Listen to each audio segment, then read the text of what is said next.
Salut à tous les amis, bienvenue à la vidéo numéro 15 où aujourd'hui on va continuer le travail sur le wedging. Donc on a vu dans la vidéo précédente le calage au niveau de vos backswings. Donc essayer de créer des amplitudes que vous allez pouvoir maîtriser pour obtenir des distances propres. Et aujourd'hui on va s'intéresser sur la partie impact et surtout la partie traversée. Donc je vais vous proposer de travailler alors de la manière suivante. Vous allez avoir besoin, alors si vous n'avez pas ce que je vais vous montrer, vous pourrez utiliser tout simplement un PQ. Alors un des problèmes que l'on rencontre donc sur le wedging, souvent l'erreur, oui ok au niveau du backswing, vous êtes peut-être un petit peu perdu dans vos amplitudes, mais la faute majeure reste toujours le moment de l'impact et surtout la manière de traverser. Et qu'est-ce qu'on reproduit comme erreur? Les mêmes erreurs qu'on a pu voir sur les vidéos précédentes, à savoir que quand on frappe, regardez, hop, les hanches, elles basculent à l'opposé, ou alors au moment de frapper, hop, une énorme action de main. Et on a les bras, on se sent souvent sur ces petits coups, des bras en fait, encore une fois, qui sont très proches du corps. Donc, pour vous faire travailler ça, je vais prendre mon petit ballon. Donc moi c'est un outil, hein, vous pouvez le commander sur internet, c'est pas très cher, ou alors quasiment donc vous prenez un PQ. Alors je rappelle pour ceux qui n'ont pas d'espace pour pouvoir taper la balle, encore une fois, travaillez vos swings, vous pourrez le faire, en fait tout simplement vous pourrez le faire à la maison. Filmez-vous en essayant de faire l'exercice sans l'outil et après refilmez-vous avec l'outil et là vous verrez vos différences et l'amélioration que ça va pouvoir apporter.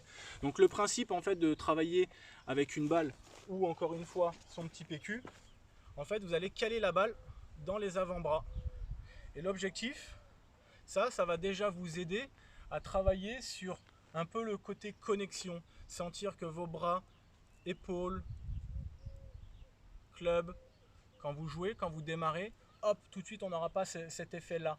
Les bras, vous allez simplement travailler, voilà, là on allonge d'un côté, et surtout au retour, ça va vous permettre, le fait de garder cet espace entre les deux mains, va vous permettre en fait de travailler votre extension de bras. Donc très important pour les coups de wedging, pour même les coups classiques, hein, les coups au niveau du swing, au niveau du drive. C'est ce qui va vous générer énormément de puissance, cette conservation que vous avez essayé de créer au backswing. Et souvent, bah voilà, on arrive et hop, dans l'impact, on est très serré. Donc le principe, j'ai mis une petite baguette, ça c'est pour le côté symétrique. Donc ce que je vous préconise sur vos deux amplitudes que vous avez créées au niveau de votre backswing, vous allez essayer d'avoir la même image au retour en fait. Donc quand vous allez vous filmer, vous verrez la position de vos bras, la position de votre club par rapport à l'amplitude que vous avez générée à la montée. Et donc pour le principe, on se met en position, clac, et là j'y vais, demi-coup, et j'allonge. Et là je peux voir l'extension de mes bras. Donc là je recommence sur un coup, pour vous remontrer, quelle que soit l'amplitude. On est en position, paf, la baguette elle est centrée, et à partir de ce moment là, monter, et j'allonge. Et ça c'est très important sur la coordination, ça va vous permettre d'avoir un peu plus de régularité. Donc essayez de chercher en fonction des amplitudes que vous créez, la même traversée, à savoir que si je monte au niveau demi-coup, j'essaie d'avoir une traversée en demi-swing, en demi-finish, pardon. Trois quarts, et ainsi de suite jusqu'au full swing. Ok? À bientôt les amis, j'espère qu'elle vous a plu. Et puis je vous dis à la prochaine. Bye!